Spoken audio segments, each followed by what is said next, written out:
میرے بندو جب جان نکلنے کا ٹائم آتا ہے, جب روح نکلنے کا ٹائم آتا ہے اور تم دیکھتے ہو تمہارا قریبی انسان مر رہا ہے, تمہارا باپ مر رہا ہے, تمہاری ماں مر رہی ہے, تمہاری بیوی مر رہی ہے, تم اپنی آنکھوں سے مرتا ہوا دیکھ رہے ہو لیکن تم کچھ نہیں کر سکتے. فلولا ان کنتم غیر مدینین ترجعونہا ان کنتم صادقین,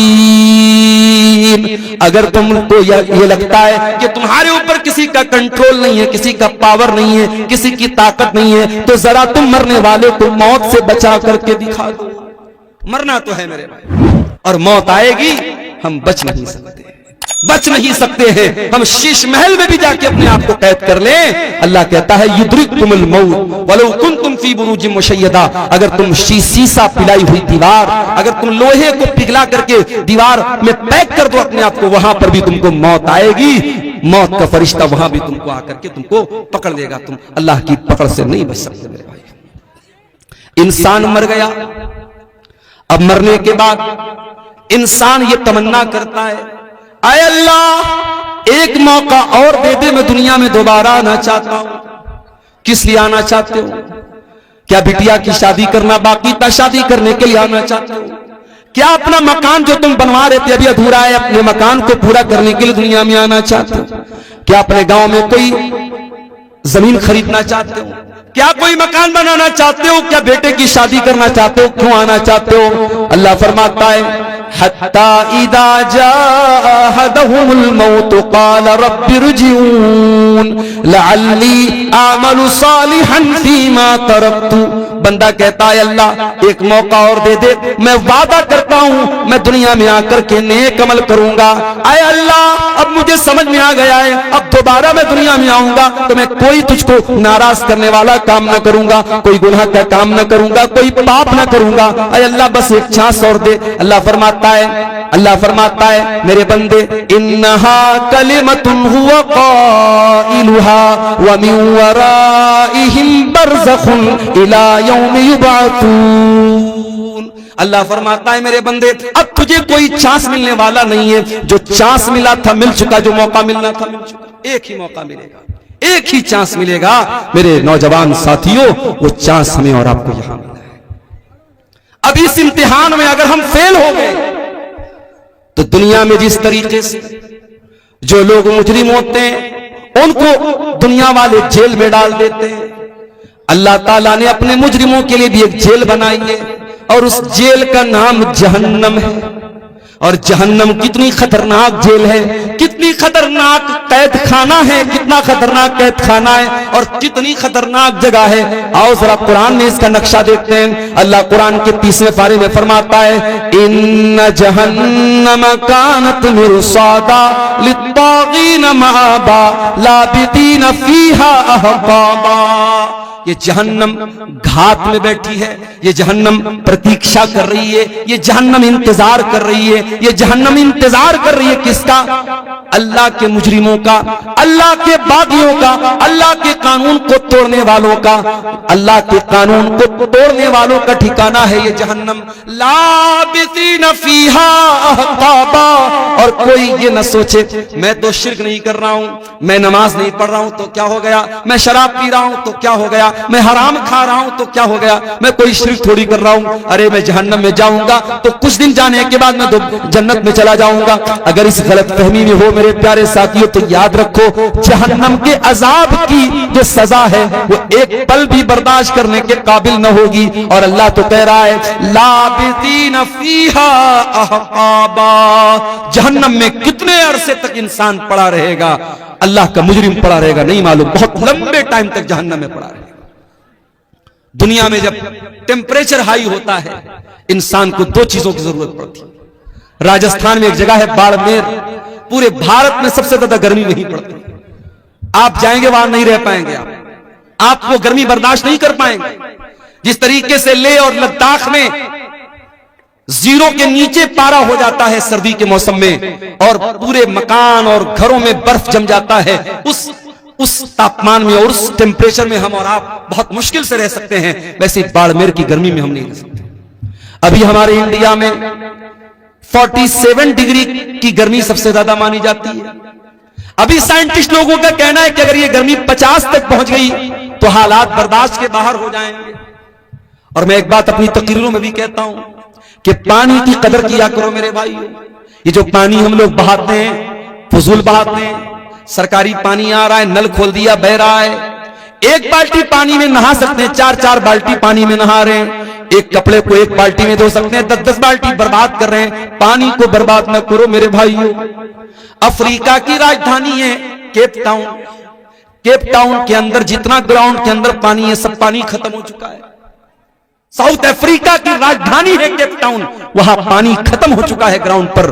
اور سائنٹسٹ کا کہنا ہے کہ اگر بھارت میں پانی کی بربادی نہیں رکی تو 2040 تک بھارت کے بڑے بڑے شہروں میں, دلی, ممبئی, چنئی, بنگلور میں گراؤنڈ کے اندر, زمین کے اندر کا پانی ختم ہو جائے. پانی بہت بڑی نعمت ہے, پانی کا استعمال بہت احتیاط کے ساتھ کیا. ہمارے نبی کی سنت بھی ہے, ہمارے نبی صلی اللہ علیہ وسلم بہت کم پانی میں وضو کر لیتے تھے اور بہت کم پانی میں غسل کر لیتے تھے. ہمارے یہاں تو ماشاءاللہ نل کا انتظام ہے, ٹوٹی کا انتظام ہے, کھول لیا تو لوگ بے دردی سے پانی بہا رہے ہیں. میرے پیارے ساتھیوں, پانی کی قدر کرو, پانی بہت بڑی نعمت ہے. جب گرمی بڑھتی ہے تو پانی کی ضرورت پڑتی ہے, گرمی بڑھتی ہے تو ٹھنڈک کی ضرورت پڑتی ہے. اللہ فرماتا ہے لا یذوقون فیہا بردا ولا شرابا. جہنم کے اندر نہ تو جہنمیوں کو ٹھنڈک ملے گی نہ پانی ملے گا. پیاس لگے گی پانی چاہیے, پانی بھی نہیں ہے. گرمی لگے گی ٹھنڈک چاہیے, ٹھنڈک بھی نہیں ملے گی. الا حمیما وغساقا. ان کو ملے گا تو کھولتا ہوا گرم پانی ملے گا, ان کو ملے گا تو پیپو مواد ملے گا, ان کو ملے گی تو غلیظ قسم کی چیزیں ملیں گی جو نہ کھا سکتے ہیں نہ پی سکتے ہیں. اللہ اکبر, یہ جہنمیوں کا حال ہوگا. لا يذوقون فيها بردا ولا شرابا الا حميما وغساقا جزاء وفاقا. اللہ فرماتا ہے اے میرے بندو, ہم جہنمیوں کے ساتھ کوئی ظلم نہیں کریں گے, کوئی اتیاچار ان کے ساتھ نہ ہوگا. یہ ان کے کرتوتوں کا پھل ہوگا, یہ ان کے کرتوتوں کی سزا ہوگی. ہم تو انصاف کریں گے. جانتے ہو دنیا میں سب سے خطرناک ترازو جو ہوتا ہے وہ جویلر کا ترازو ہوتا ہے, سونار کا ترازو ہوتا ہے. ہو سکتا ہے چندے میں کچھ عورتوں نے اپنے زیورات بھی دیے ہوں. عورتیں جو ناک میں نتھیا پہنتی ہیں, آپ سونار کیا جائیں گے, سونار اپنے ترازو پر ناک کی نتھیا کو رکھ کے بتا دے گا اس کا وزن کتنا ہے. عورتیں کان میں بالی پہنتی, بڑی ہلکی ہوتی ہے, اس بالی کو سونار اپنے ترازو پہ رکھے گا, اس کا وزن سامنے آ جائے گا. یہ دنیا کے ترازو کا حال ہے. اللہ تعالیٰ قیامت کے دن بھی ایک ترازو رکھے گا, اور وہ ترازو کیسا ہوگا؟ آؤ قرآن میں پوچھتے اللہ تعالیٰ سے. اللہ فرماتا ہے وَنَضَعُ الْمَوَازِينَ الْقِسْطَ لِيَوْمِ الْقِيَامَةِ فَلَا تُظْلَمُ نَفْسٌ شَيْئًا وَإِنْ كَانَ مِثْقَالَ حَبَّةٍ مِّنْ خَرْدَلٍ أَتَيْنَا بِهَا وَكَفَىٰ بِنَا حَاسِبِينَ. ہم قیامت کے دن انصاف کا ترازو رکھیں گے, اور قیامت کے دن کسی کے ساتھ کوئی ظلم و ستم نہ ہوگا. ایک رائی کے دانے کے برابر بھی اگر کوئی چیز ہوگی, اللہ فرماتا ہے میرے ترازو پر سامنے آ جائے گی. وَكَفَىٰ بِنَا حَاسِبِينَ. اور میرے بندو جب ہم حساب لیں گے تو ایک ایک چیز کا حساب لیں گے, ہم تو کسی کو نہ چھوڑیں گے. فَمَن يَعْمَلْ مِثْقَالَ ذَرَّةٍ خَيْرًا يَرَهُ وَمَن يَعْمَلْ مِثْقَالَ ذَرَّةٍ شَرًّا يَرَهُ. ایک ذرہ برابر بھی نیکی کرو گے, ایک ذرہ برابر بھی گناہ کرو گے, اللہ کے ترازو پر سامنے آ جائے گا. اسی لیے جب اللہ تعالیٰ نے قرآن میں کہا کہ جس کا نام اعمال ہم داہنے ہاتھ میں دیں گے اس کا آسان حساب لیں گے, تو اما عائشہ نے پوچھا تھا اللہ کے نبی آسان حساب کیسے لیا جائے گا؟ تو اللہ کے نبی نے فرمایا آسان حساب کا مطلب یہ ہے انما ذالک العرض, کہ اللہ تعالیٰ کے سامنے بندے کا عمل پیش کیا جائے گا اور اللہ تعالیٰ بس دیکھ کر کے نظر انداز کر دے گا. یہ آسان حساب ہے. ومن نوقش حلقہ, اور جس کے نام اعمال کی جانچ پڑتال ہوگی, جس کے ایک ایک عمل کو چیک کیا جائے گا, جس کو چیک کیا جائے گا کس نے کیا کیا کیا ہے, وہ تو ہلاک ہو جائے گا, برباد ہو جائے گا. میرے پیارے ساتھیوں غور کرو, میرے پیارے ساتھیوں اتنی خطرناک جیل ہے اللہ تعالیٰ کی جہنم. اس جہنم سے اپنے آپ کو بچانے کے لیے ہم کیا انتظام کر رہے ہیں؟ دنیا میں کہیں آگ لگ جائے, فائر بریگیڈ والوں کو جلدی سے بلایا جاتا ہے, پھر بھی آگ لگ جائے تو بہت مشکل ہو جاتا ہے لوگوں کو بچانا. ابھی ہمارے گھر پہ شادی تھی, چھوٹے بھائی کی, ہمارے شادی میں عورتوں کا جہاں کھانا چل رہا تھا, چاٹ کا وہاں پہ وہ اسٹال لگا ہوا تھا، چاٹ والے کے اسٹال میں گیس کا چولہا لگا تھا، اچانک اس کے گیس کے چولہے سے آگ نکلنے لگی۔ اب ظاہر ہے وہاں جتنا پنڈال لگا ہے، کپڑے کا پنڈال ہے، اگر آگ بھڑکتی پورے پنڈال میں لگتی اور کتنا نقصان ہو سکتا تھا اندازہ نہیں ہو سکتا۔ اللہ کا کرم ہوا، فوراً وہ آگ بجھائی گئی، نقصان نہیں ہوا، کوئی نقصان نہیں ہوا۔ ایک ہلکی سی آگ لگتی ہے اور بہت تیزی کے ساتھ پھیل جاتی ہے۔ جہنم کی آگ دنیا کی آگ سے 70 گنا زیادہ خطرناک ہوگی۔ اللہ کے نبی فرماتے ہیں انہا فصلت علی نارکم، دنیا کی آگ جہنم کی آگ دنیا کی آگ سے 70 گنا زیادہ خطرناک ہوگی۔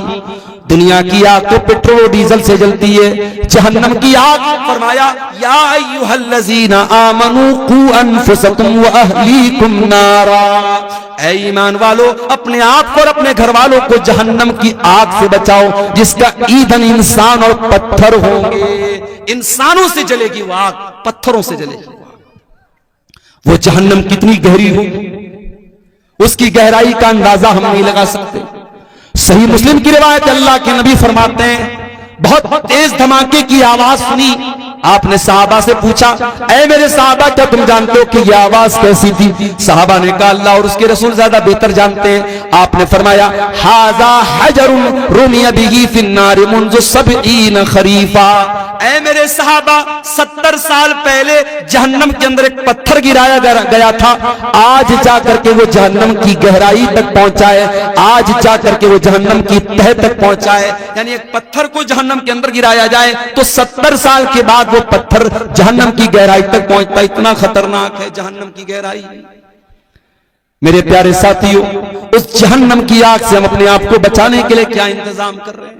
ہمارے پیارے نبی جناب محمد رسول اللہ صلی اللہ علیہ وسلم تو اسی جہنم کی آگ سے ہم کو بچانے کے لیے آئے تھے۔ آپ کے آنے کا مقصد یہی تھا دنیا کے لوگ ایمان والے بن جائیں، نیک عمل کرنے والے بن جائیں، دنیا کے لوگ جہنم کی آگ سے بچ جائیں۔ یہی آپ کا مقصد تھا، آپ کی زندگی کا مقصد تھا، یہی مقصد لے کر کے آپ دنیا میں آئے تھے، کس طریقے سے اللہ کے بندوں کو جہنم کی آگ سے بچایا جائے۔ یہی آپ کا مشن تھا اور اسی کی ٹینشن آپ کو رہا کرتی تھی اور اتنا سوچا کرتے تھے آپ کہ اللہ تعالیٰ قرآن میں کہتا ہے فَلَعَلَّكَ بَاخِعٌ نَفْسَكَ عَلَىٰ آثَارِهِمْ إِن لَّمْ يُؤْمِنُوا بِهَٰذَا الْحَدِيثِ أَسَفًا، اے نبی آپ کو لوگوں کے ایمان لانے کی اتنی چنتا ہے، اتنی فکر ہے، کہیں اس چنتا میں آپ اپنے آپ کو ہلاک نہ کر دیں، کہیں ختم نہ کر دیں۔ اللہ کے نبی فرماتے ہیں او لوگوں میری مثال اور تمہاری مثال تو ایسی ہے جیسے کوئی انسان آگ جلاتا ہے اور آگ جیسے وہ جلاتا ہے ویسے ہی پروانے اور پتنگے اس آگ میں جل جل کے مرنے لگتے ہیں۔ وہ دور کرنے کی کوشش کرتا ہے مگر وہ پروانے نہیں مانتے اور بار بار اس آگ میں کود کر کے مرتے ہیں۔ اللہ کے نبی فرماتے ہیں انا آخذ بحجزکم عن النار، وہ لوگوں میں تمہاری کمر پکڑ پکڑ کے تم کو جہنم کی آگ سے بچا رہا ہوں، وانتم تقتحمون فیہا، لیکن تم جہنم کے اندر جا رہے ہو۔ اچھا ایک بات بتاؤ، کیا کوئی باپ کبھی چاہے گا کہ اپنے بیٹے کو آگ میں ڈال دے؟ کبھی نہیں چاہے گا۔ آگ میں ڈالنا تو بڑی دور کی بات ہے، بچے کو ذرا سی آگ کی چنگاری بھی پہنچے، باپ اگر واقعی میں باپ ہے، اس کے سینے میں باپ کا دل ہے، اپنے بیٹے کو ہلکی سی چنگاری میں بھی مبتلا نہیں دیکھ سکتا۔ ہمارے پیارے نبی اس امت کے روحانی باپ تھے۔ ہمارے نبی کے دل میں ایک باپ اپنے بچوں کا جتنا خیر خواہ ہوتا ہے، جتنا بھلائی چاہنے والا ہوتا ہے، اس سے کہیں زیادہ بھلائی چاہنے والے ہمارے نبی تھے۔ اسی لیے ہمارے نبی نے ایک ایک چیز بتا دی، کون سا کام کرو گے تو جہنم میں جاؤ گے اور کون سا کام کرو گے تو جہنم سے بچو گے۔ آپ نے فرمایا اتقوا النار ولو بشق تمرہ، اے لوگوں جہنم کی آگ سے اپنے آپ کو بچا لو، ولو بشق تمرہ، اگر ایک کھجور کا ٹکڑا تم دے کر کے اللہ کی راہ میں صدقہ کر کے اگر بچا سکتے ہو، اگر اللہ کی راہ میں ایک کھجور کا ٹکڑا تم دان دے کر کے، چندہ دے کر کے، صدقہ دے کر کے اگر اپنے آپ کو جہنم کی آگ سے بچا سکتے ہو تو بچا لو۔ اللہ کے نبی نے بہت سارے ایسے اعمال بتائے۔ آپ نے فرمایا من صلی البردین دخل الجنہ، جو فجر کی نماز اور عصر کی نماز جو دو ٹھنڈی نمازیں، جو ان دونوں نمازوں کو پابندی سے پڑھے گا وہ جنت میں جائے گا۔ بہت سارے اعمال آپ نے ایسے بتائے ہیں جو ہم کو جہنم سے بچانے والے اور جنت میں لے کر کے جانے والے۔ اب آئیے کچھ ایسے اعمال بھی آپ کے سامنے بیان کر دوں جو جہنم میں لے کر کے جانے والے، اس لیے کہ بیماری کا علاج یہ بھی ہوتا ہے کبھی کبھی کہ ہم بیماری کو جان جائیں. کہتے ہیں نا جانکاری ہی بچاؤ ہے. جب ہمیں یہ معلوم ہو جائے کہ یہ چیز ہم کو جہنم میں لے کر کے جانے والی ہے, ہم اس سے اپنے آپ کو بچائیں گے, انشاءاللہ ہم جہنم سے جانے سے انشاءاللہ بچ جائیں گے. آئیے ذرا قرآن اٹھاتے ہیں میرے پیارے ساتھیوں. وہ کون سی چیزیں جو جہنم میں لے کر کے جانے والی ہیں؟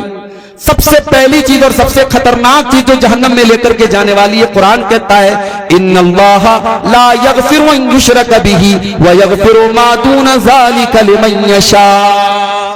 اللہ تعالیٰ شرک کو معاف نہیں کرے گا. اللہ کے ساتھ کسی اور کو شریک کیا جائے, کسی اور کی عبادت کی جائے, اس کو اللہ تعالیٰ برداشت نہیں کرے گا. اللہ کیا اس گناہ کی معافی نہیں.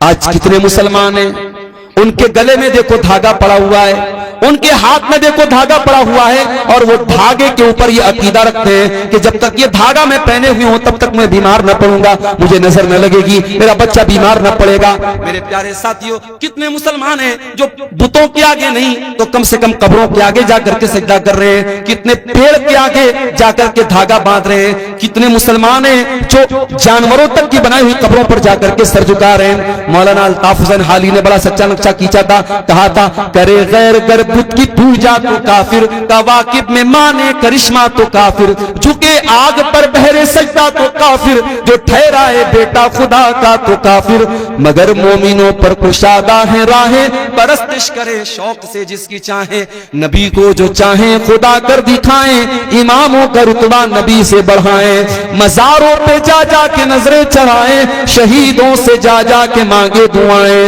نہ توحید میں کچھ فرق اس سے آئے, نہ اسلام بگڑے نہ ایمان جائے. مسلمان یہ سمجھتا ہے اس نے کلمہ پڑھ لیا اب وہ شرک نہیں کر سکتا, وہ شرک پروف ہو گیا, اس سے شرک نہیں ہو سکتا. صرف کلمہ پڑھ لینے سے شرک نہیں, شرک سے آپ نہیں بچ سکتے جب تک کلمہ کے اوپر آپ عمل نہ کریں گے اور کلمہ کے تقاضے کو آپ نہیں سمجھیں گے. میرے پیارے ساتھیوں, شرک سے اپنے آپ کو بچاؤ. شرک کرنے والا جہنم کی آگ میں ہمیشہ ہمیشہ چلے گا. انہ من یشرک باللہ فقد حرم اللہ علیہ الجنہ ومأواہ النار وما للظالمین من انصار. جو شرک کرے گا وہ ہمیشہ جہنم میں رہے گا, اس کا کوئی مددگار نہیں. اور آگے بڑھیے. شرک تو نہیں کرتا ہے انسان, کفر کرتا ہے. کفر کا مطلب کیا ہوتا ہے؟ جتنی چیزوں پر ایمان لانا انیوار ہے, ضروری ہے, اس میں سے کسی چیز کا انکار کر دینا. اب یہ بھی نوٹ کر لو کہ 6 چیزوں پر ایمان لانا ضروری ہے. اللہ پر, اس کے فرشتوں پر, اس کی کتابوں پر, اس کے رسولوں پر, قیامت کے دن پر اور تقدیر پر. یہ 6 چیزیں ہیں جو ایمان کے ارکان ہیں, جو پلرز آف ایمان ہیں. ان 6 میں سے کسی کا بھی انکار کر دے, کوئی فرشتوں کو نہ مانے, کوئی اللہ کی کتابوں کو نہ مانے, کوئی قیامت کو نہ مانے, کوئی تقدیر کو نہ مانے, ان 6 چیزوں کا انکار کرنے والا کافر ہے, کافر. اور اللہ فرماتا ہے وَمَن يَكْفُرْ بِالْإِيمَانِ فَقَدْ حَبِطَ عَمَلُهُ وَهُوَ فِي الْآخِرَةِ مِنَ الْخَاسِرِينَ.